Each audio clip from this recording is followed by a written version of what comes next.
The great starship Luminescence drifted silently through the intricate tapestry of stars, its advanced sensor arrays probing the darkness with calculated precision. Captain Elena Rodriguez stood at the central observation deck, her dark eyes reflecting the holographic star charts that shimmered around her. The Lumention Collective had spent centuries mapping the known universe, categorizing civilizations with clinical detachment. This particular solar system appeared utterly unremarkable. A yellow dwarf star, 8 planets, and 1 blue-green world that initially registered as nothing more than another potential candidate for future observation. The ship's quantum intelligence began its standard analysis, sorting through layers of data with mechanical efficiency. "Preliminary scans complete," announced the ship's central artificial intelligence. Its voice was a neutral tone, devoid of emotion. Planet designation: Earth. Technological development: Class D potential for interstellar engagement: minimal. Elena knew those classifications well. Class D civilizations were considered primitive, barely capable of understanding their own planetary systems, let alone the complexities of interstellar travel. Most Lumention strategists would dismiss the planet without a second thought. But something about the data caught her attention. She zoomed in on the planetary scans, her fingers dancing across the holographic interface. The planet's surface told a complex story that defied simple categorization. Multiple communication networks crisscrossed the globe, intricate and adaptive. Technological centers emerged in seemingly random patterns, connected by a web of information that pulsed with unexpected complexity. The planet's inhabitants, humans, were anything but uniform. Cities of massive technological complexity stood alongside regions of remarkable diversity. Agricultural centers, industrial zones, research facilities, and cultural centers existed in a delicate, dynamic balance that fascinated her. Run a comprehensive cultural analysis, Elena instructed the ship's intelligence. Most Lumention surveys were technical, measuring technological capabilities, resource potential, military threat levels. But Elena had always been different. She understood that true understanding came from more than just numerical data. The ship's intelligence began a deep scan, analyzing communication patterns, cultural exchanges, technological development trajectories. Each layer revealed something more intriguing than the last. Their global communication network, something they called the Internet, was unlike anything in the Lumention database.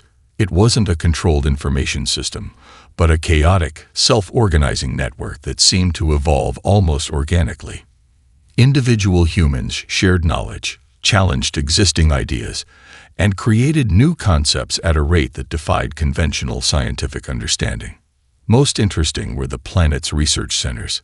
Small groups of humans were exploring quantum mechanics, genetic engineering, artificial intelligence, and space exploration with a creativity that suggested they were on the cusp of multiple breakthrough technologies.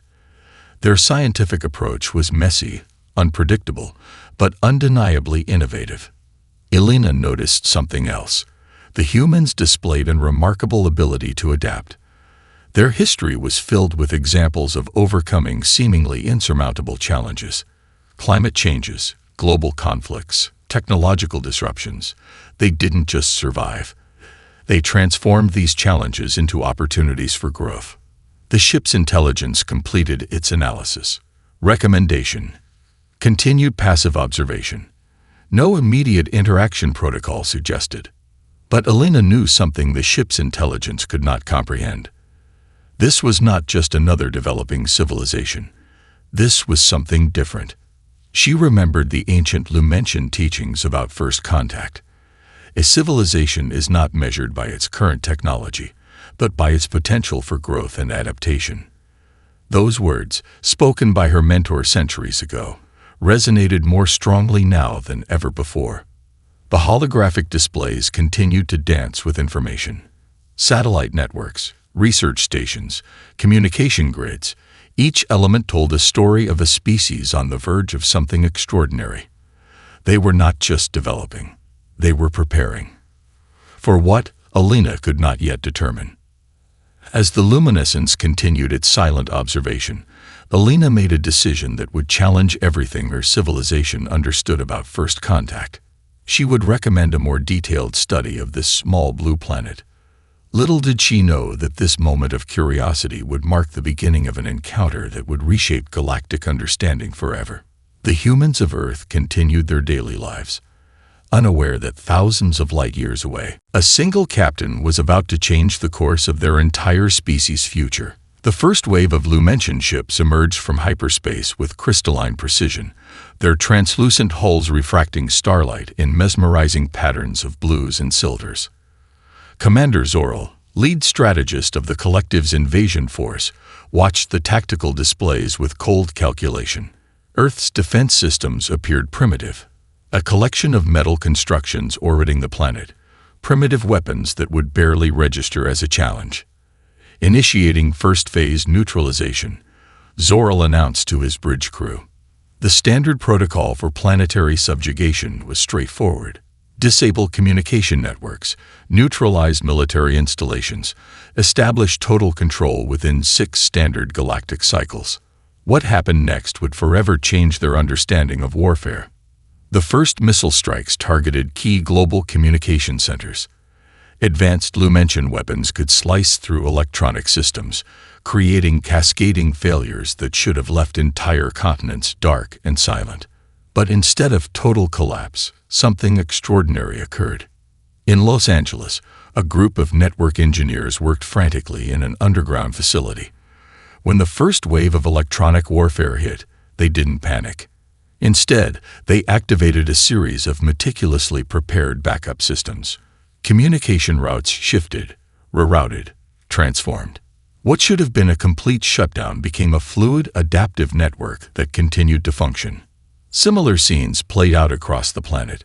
A school in Tokyo became an impromptu communication hub. A research station in Antarctica redirected satellite signals. Community centers in small towns transformed into emergency coordination points. Humans didn't just respond to the attack. They evolved around it.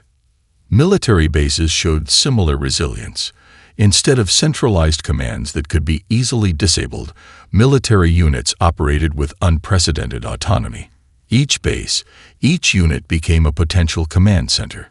Information flowed like water, finding paths where traditional systems would have collapsed. Commander Zoral watched in growing confusion. His tactical displays showed something impossible. Each time the Lumention forces struck a communication node, 2 more seemed to emerge. It was as if the entire planetary network was a living organism, constantly adapting, constantly healing itself. In the first hours of the invasion, the Lumentions destroyed more than 60% of Earth's initial communication infrastructure. By most standard invasion protocols, this should have crippled the planet's resistance. Instead, it seemed to activate something deeper, a collective human response that defied all known strategic models. Scientific research centers became critical hubs of resistance. Laboratories that had been studying quantum communication, artificial intelligence, and adaptive networks suddenly found themselves on the front lines of a very real war.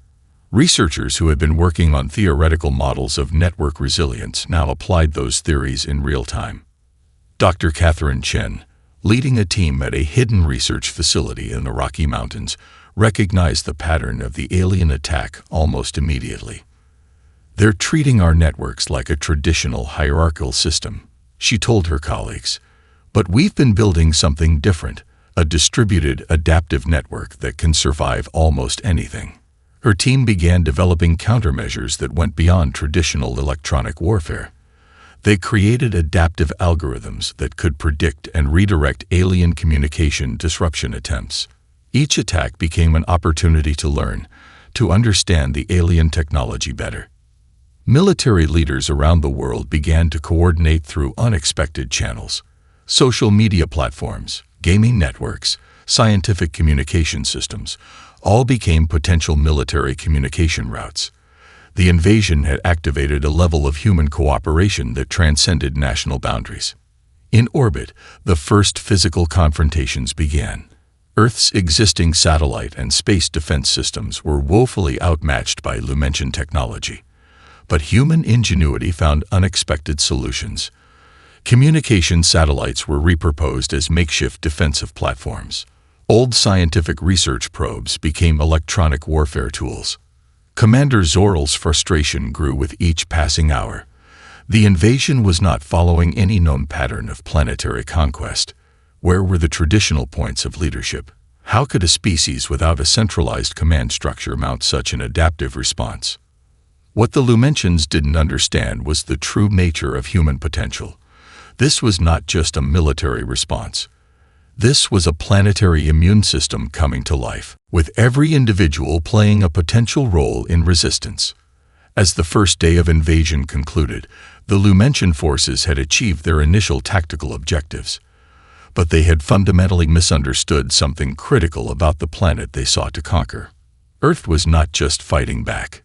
It was learning. The underground research facility hummed with an energy that defied the dire circumstances of the global invasion. Dr. Marcus Chen stood before a wall of holographic displays, each screen alive with cascading lines of code, network diagrams, and real-time planetary data streams. Around him, a diverse team of scientists, programmers, and strategists worked with a singular purpose: turn the Lumentian invasion into an opportunity for unprecedented technological breakthrough. They're using a quantum-based communication network, Chen explained to his team, tracing the alien signal patterns with his fingers. The holographic display responded to his touch, expanding and dissecting the complex communication architecture. Traditional disruption methods won't work. We need to think differently.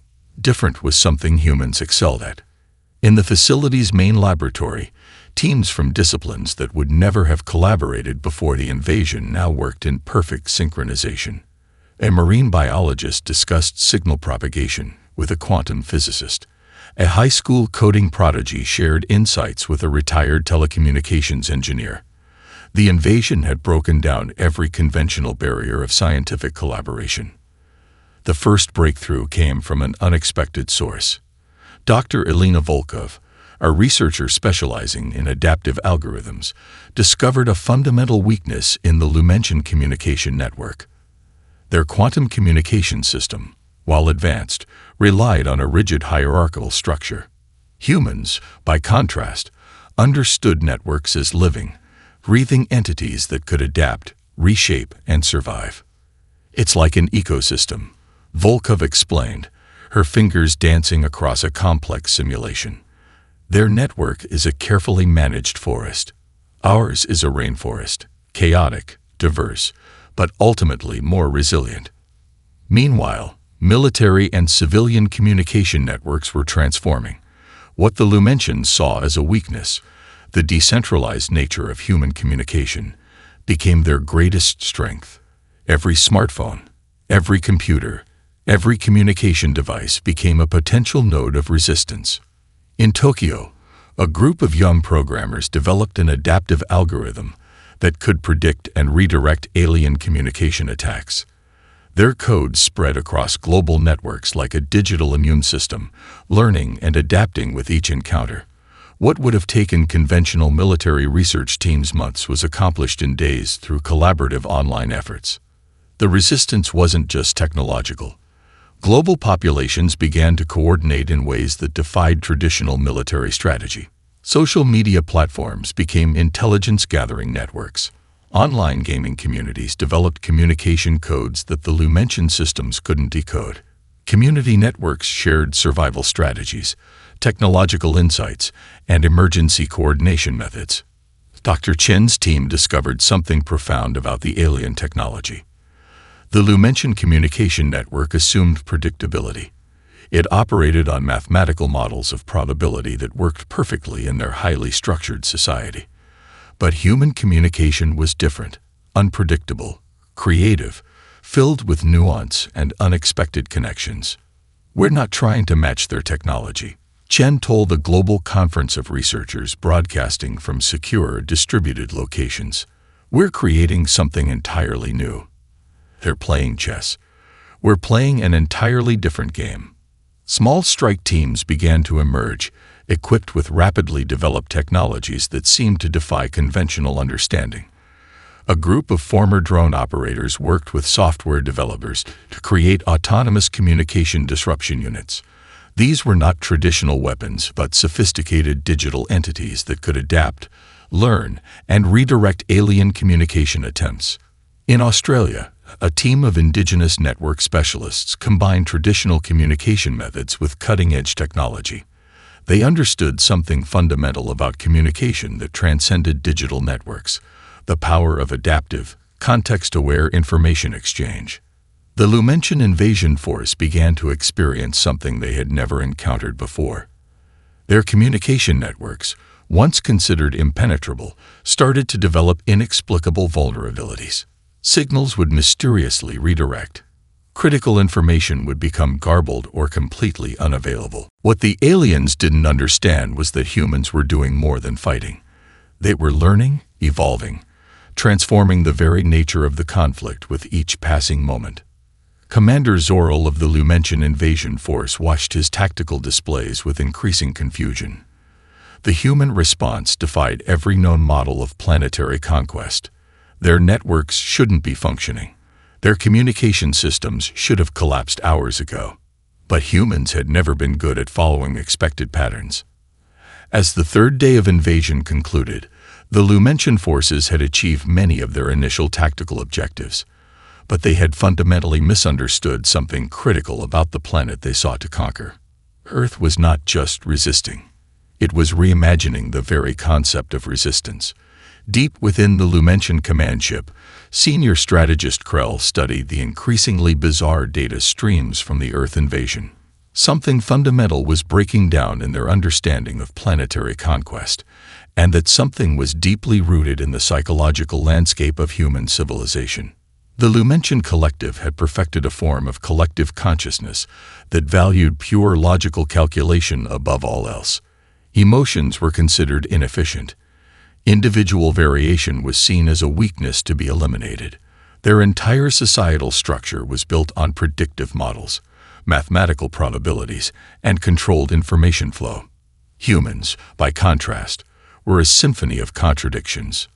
Dr. Helena Rodriguez, a veteran psychological warfare specialist, understood this fundamental difference better than anyone.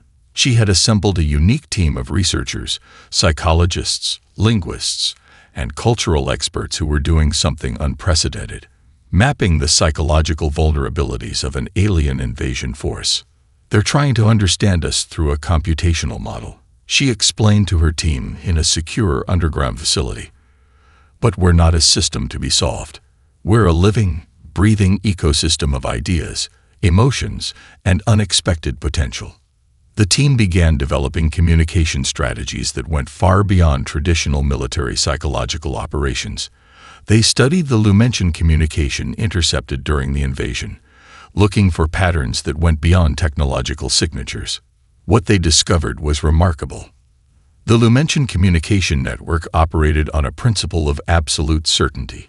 Each message, each strategic decision was predicated on mathematical models that predicted outcomes with near absolute precision. But human communication was different. It thrived on uncertainty, on the space between known and unknown.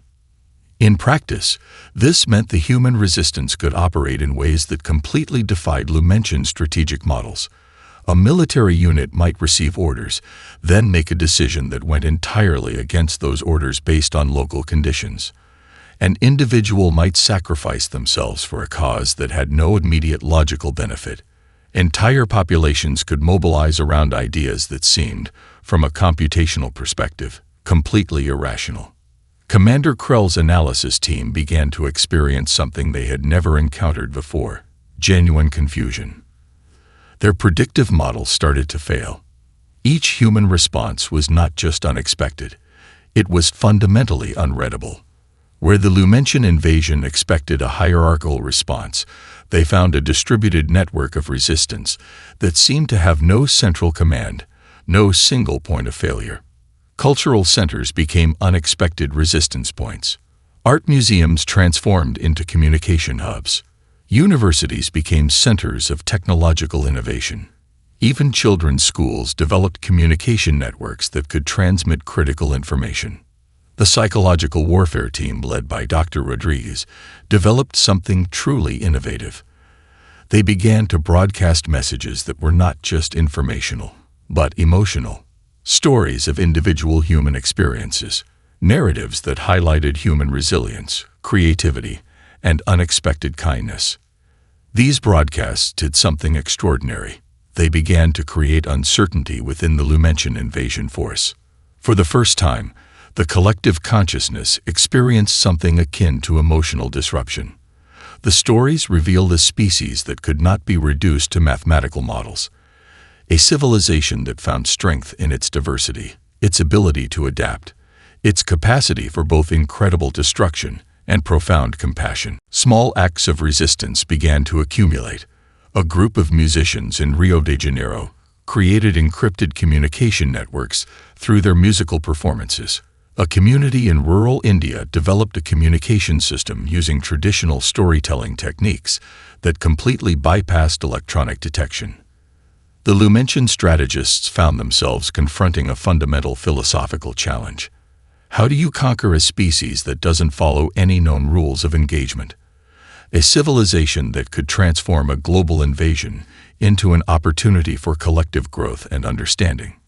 Commander Krell's final report to the Lumention High Command contained a recommendation that would have been unthinkable in their previous encounters with developing civilizations. "This is not a species to be conquered," the report stated. "This is a civilization to be understood." As the fourth day of invasion concluded, the Lumention forces had achieved many of their initial tactical objectives, but they had fundamentally misunderstood something critical about the planet they sought to control. Humans were not just resisting. They were rewriting the very concept of resistance. The research facility, nestled deep within the Rocky Mountains, looked nothing like a traditional scientific installation. Banks of computers stood alongside whiteboards covered in complex equations, philosophical diagrams, and what appeared to be completely unrelated sketches. This was the headquarters of Project Horizon, humanity's most ambitious scientific response to the Lumention invasion. Dr. Elena Volkov stood at the center of a room that hummed with an almost tangible energy of innovation. Around her, a team of researchers from disciplines that would have never collaborated before the invasion worked with an intensity that bordered on revelation. A quantum physicist discussed particle entanglement with a marine biologist. A retired computer engineer compared notes with a theoretical mathematician. A high school science prodigy traded insights with a veteran NASA researcher.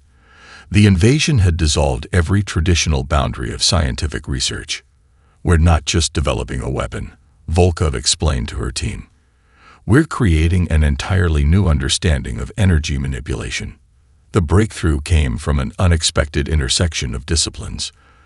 The team had been studying the Lumention communication intercepted during the invasion, analyzing not just its technological structure but its fundamental principles of energy transfer.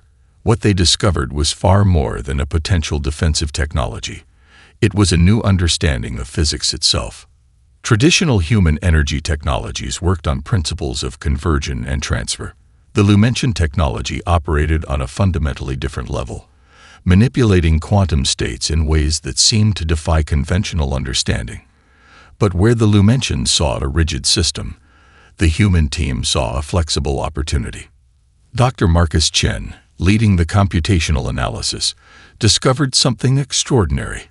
The Lumention energy systems, while advanced, followed a predictable mathematical model. Humans could create a technology that didn't just counter this system but could fundamentally rewrite its operational parameters. The first prototype was nothing like a traditional weapon.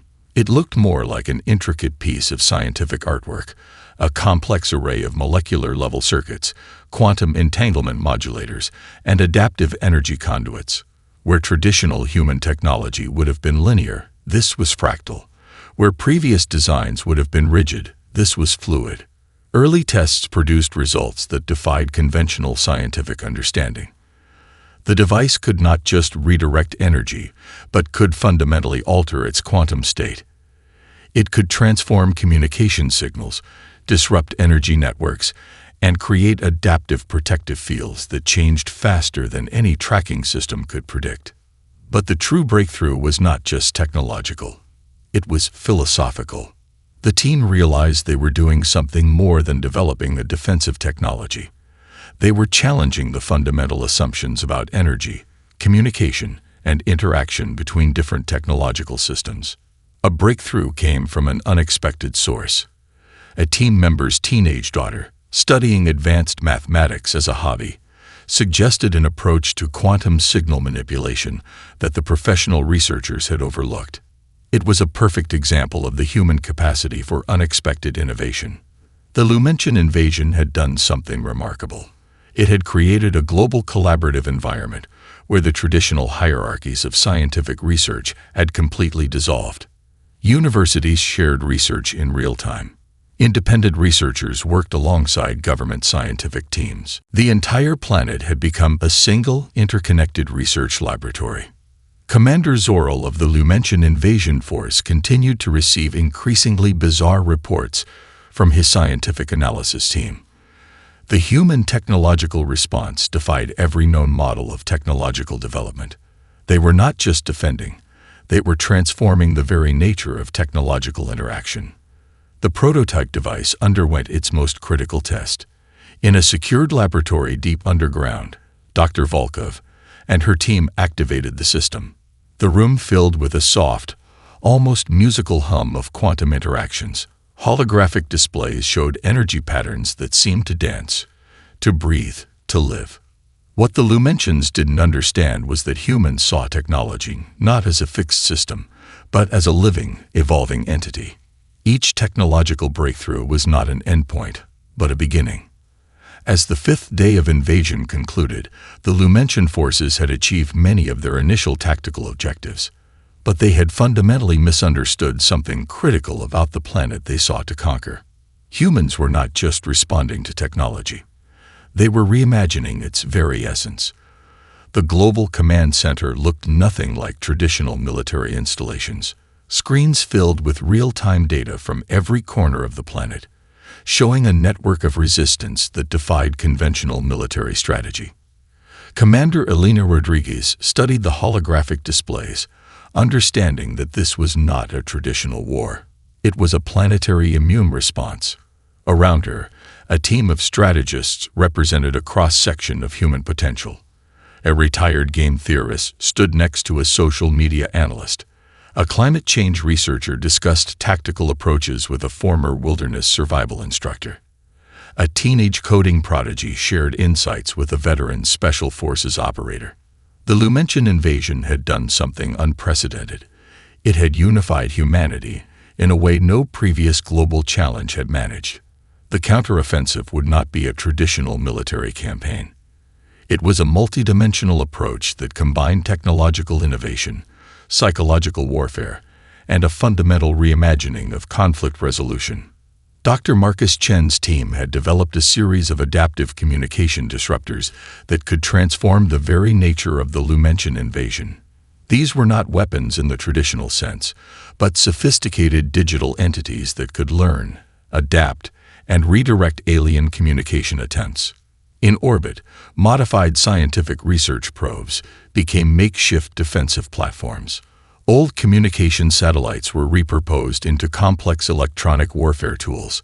Every piece of human technology became a potential point of resistance. The first major counteroffensive began with a series of coordinated strikes that seemed to come from everywhere and nowhere at once. The communication network in Brazil would suddenly redirect Lumentian signals. A research station in Antarctica would launch a quantum interference burst. A community center in rural India would become an unexpected hub of resistance. Commander Zorel of the Lumentian Invasion Force watched his tactical displays with increasing frustration. The human response defied every known model of planetary defense. Their attacks were not linear. They were fractal, complex, unpredictable, emerging from unexpected locations. The psychological component of the counteroffensive was equally sophisticated. Global media networks began broadcasting a series of carefully crafted messages. These were not traditional propaganda, but complex narrative strategies designed to create uncertainty within the Lumentian invasion force. Artists became unexpected weapon designers. A group of musicians in Tokyo created encrypted communication networks through their performances. Painters developed visual communication systems that could transmit complex information invisible to alien detection systems. Universities transformed into research and resistance centers. Each academic department became a potential point of strategic innovation. A linguistics department developed communication interference techniques. An engineering program created adaptive defensive technologies. A philosophy department analyzed the psychological vulnerabilities of the invasion. The most unexpected weapon was human creativity itself. Small strike teams operated with unprecedented autonomy. Where traditional military units would wait for centralized commands, these teams made real-time decisions based on local conditions. A group might receive a strategic objective, then completely redesign the approach based on immediate circumstances. Dr. Elena Volkov's quantum communication breakthrough played a critical role. The new technology could not just disrupt Lumentian communication systems, but could fundamentally alter their energy transmission capabilities. Each communication attempt by the invaders became an opportunity for human understanding and counter-strategy. Community networks became critical resistance points. A neighborhood in Mumbai might develop a communication system using traditional storytelling techniques. A small town in the American Midwest would create an adaptive defensive network that combined agricultural knowledge with cutting-edge technology. The Lumentian invasion force began to experience something they had never encountered before. Their highly structured, mathematically precise invasion strategy was being transformed by an entirely different approach to conflict. Humans were not just defending. They were learning, evolving, transforming the very nature of the conflict with each passing moment. Commander Rodriguez understood something fundamental. This was not just a military campaign. It was a planetary immune response, a collective, adaptive strategy that went beyond traditional concepts of warfare. As the sixth day of invasion concluded, the Lumentian forces had achieved many of their initial tactical objectives, but they had fundamentally misunderstood something critical about the planet they sought to conquer. Humans were not just fighting back. They were rewriting the very concept of resistance. The central communication hub of the Lumentian collective pulsed with an unprecedented level of uncertainty. Commander Zoril reviewed the accumulated data from the Earth invasion, a task that had become increasingly complex with each passing moment.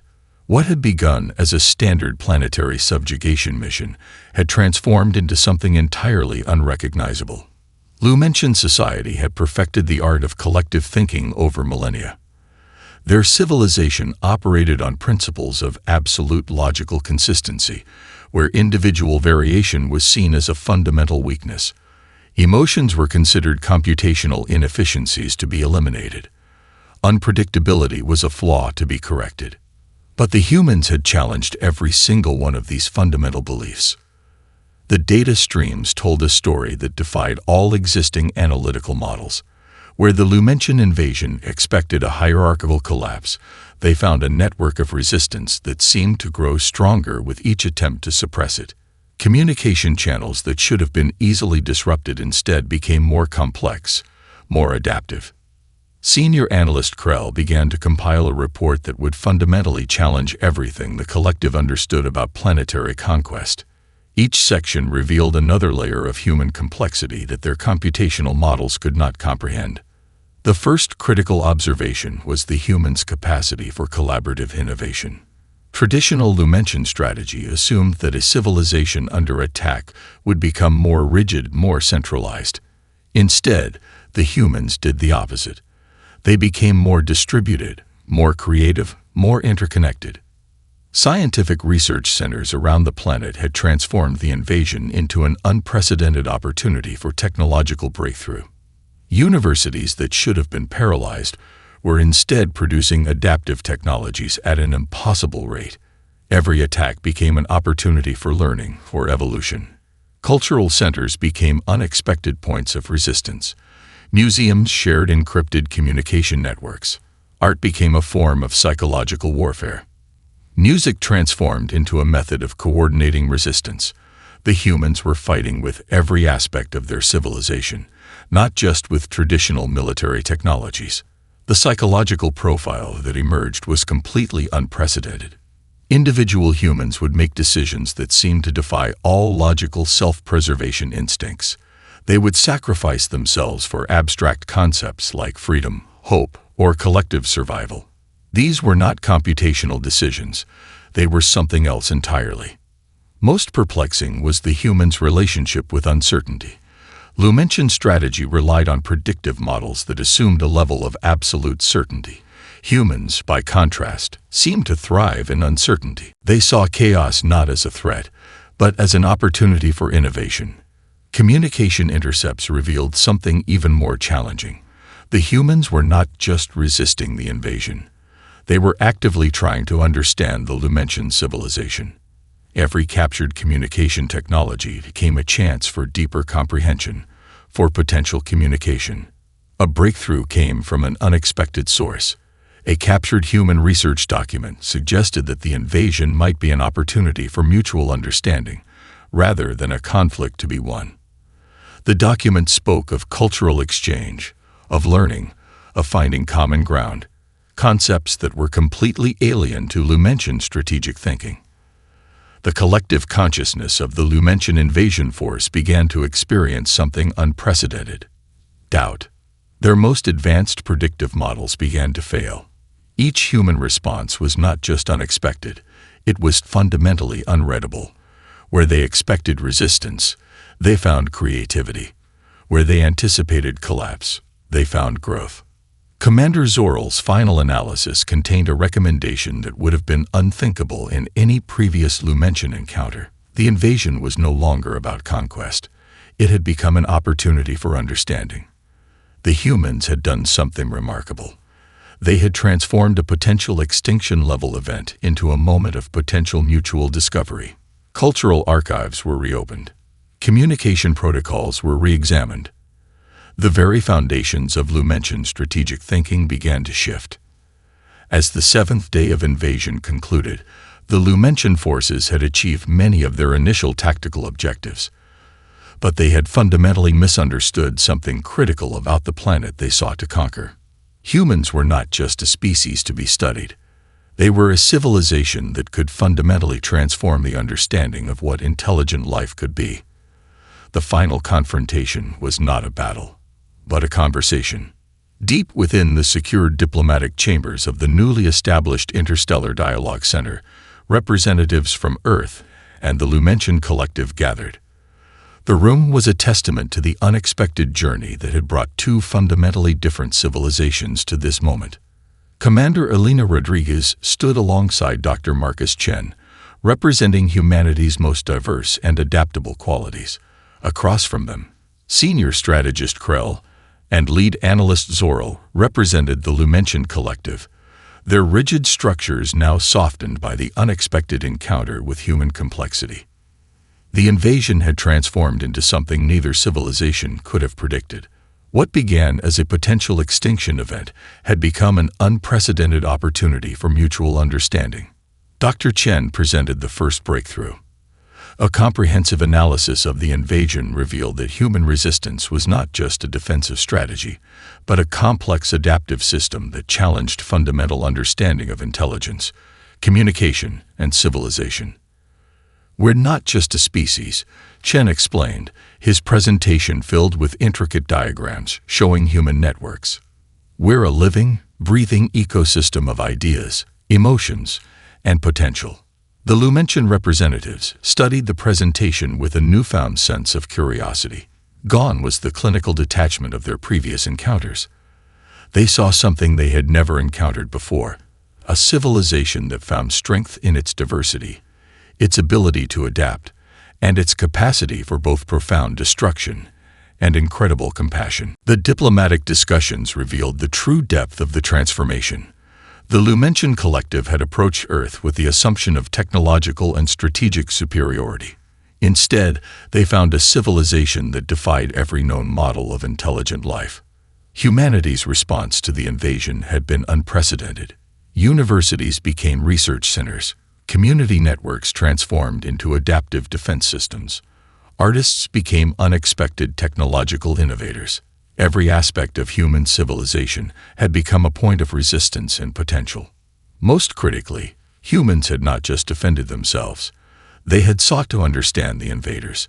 Every captured piece of Lumentian technology became an opportunity for learning. Every communication intercept was analyzed not just for defensive purposes, but with a genuine curiosity about the alien civilization. The Lumentian representatives shared their own revelations. Their most advanced predictive models had completely failed to understand human potential. Where they expected a hierarchical, predictable response, they found a distributed network of innovation that could not be controlled or predicted. Cultural exchange became the true victory. The humans shared their understanding of adaptability, of finding opportunity in uncertainty.